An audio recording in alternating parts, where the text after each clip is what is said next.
Kevin Harvick is one of 8 California drivers in today's race. No NASCAR fan will ever forget his entrance onto the sport's big stage when he was picked to replace Dale Earnhardt in Richard Childress Racing Chevy after Earnhardt's untimely death. He scored a dramatic photo finish win at Atlanta in just his 3rd Sprint Cup Series start. 1 year ago, Harvick finished a career-high 4th in points. Comparing 08 to 09 through 29 races, Harvick's only got a 1/3 of the top 10 finishes this year and a much lower average. He didn't make the chase, and he's been shut out from victory lane since the Daytona 500 in February of 2007. NASCAR Now lead reporter Marty Smith recently sat down for a very wide-ranging interview with Kevin Harvick. Marty joins us now. What do you have to say, Marty?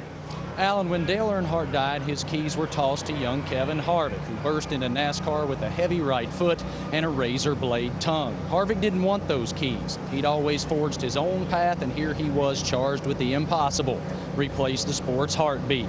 In the years since, there have been soaring highs and crushing lows, but Harvick said to me this week, this year was the most unbearable yet from an inner team perspective. He had plenty to say. Earlier this year, it was reported you wanted out at Childress. Was that true? Well, my contract has always gone through 2010. You know, obviously there's been a lot of commotion, and we haven't run as well as we haven't run very good at all. But, you know, the contract goes through 2010. After that, maybe it's time to turn the page and start a new chapter for everybody. But right now, I think the commitment is there on both sides to be able to make sure we do a good job. In the end, I mean, the main thing is everybody has worked through a pretty tough situation. Obviously, there was a lot of tense moments as we went through the How come? The room. Well, because you weren't running well? Everybody was just really frustrated. Richard's frustrated. I was frustrated.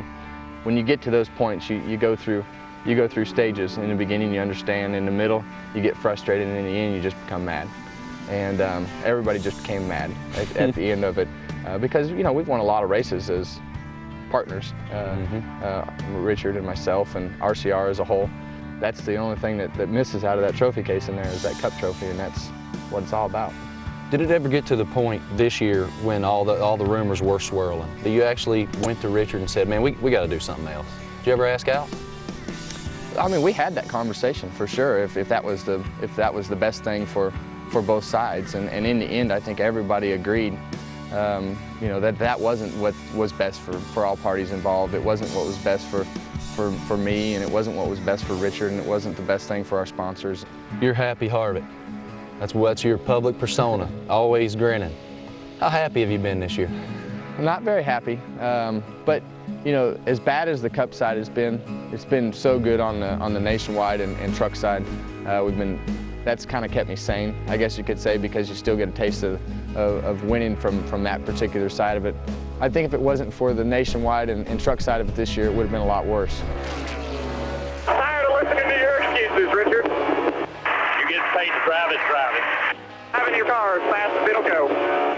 What's he say to you, like after a race, after you've actually gotten on him? Not crew chief, not guys, him. Well, I think that's probably some of the downside of how some of the things that I've handled from this particular situation. In the end, he wants to win as bad as I do. It's hard to see that sometimes, though, when you're It's hard to see that when you're sitting on the other side of the wheel. And luckily, I can see that from sitting on the other side of the fence as an owner. But it just takes, sometimes you don't really care about that at the particular instance that you're sitting inside that race car, because the emotions are high. And things have built up to that point where it's almost like it's almost a burden if you don't say something to yourself. But in the end, I think there's a mutual respect for the two of us to be on both sides of that fence. How would you characterize your relationship with Richard right now? I would say right now it's okay. Obviously, there's been some stressful moments, but those stressful moments haven't just come over this year. I mean, we've been in this spot. We've been in a lot tougher spots than this. 01 was definitely a tougher spot than this ever thought about being. So it's not like we haven't been through harder situations than what we were going through right now. Sure, we're running bad, but nobody's dead.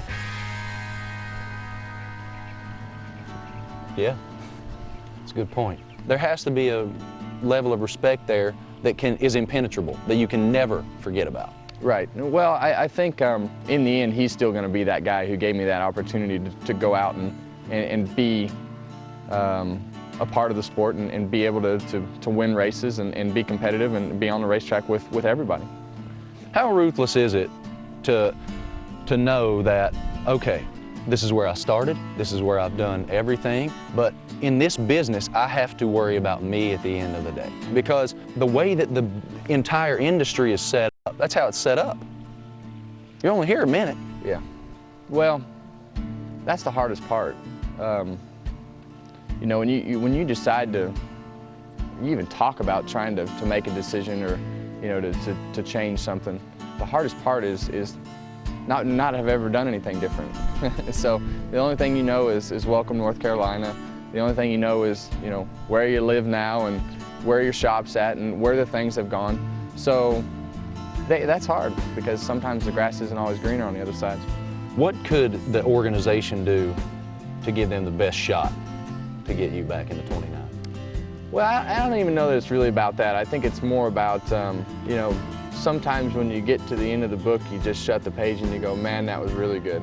I really enjoyed what I did here, and it was a good book to read, and it was a lot of fun to experience the situations.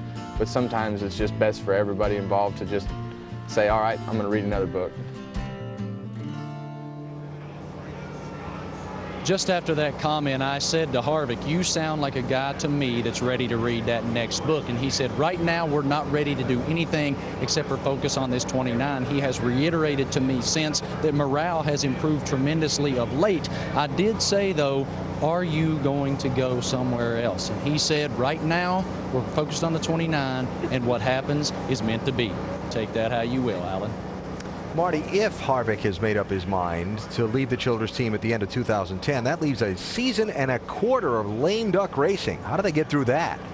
I don't see it being much worse than this year. Again, it was a very difficult season this year for the 29 because morale was low. But again, Harvick has told me since this interview that it continues to improve because they're communicating again. I think he'll be just fine in the 29 next year, Alan. Winning can fix a lot of things. Marty Smith, thank you. Kevin Harvick starts 7th today.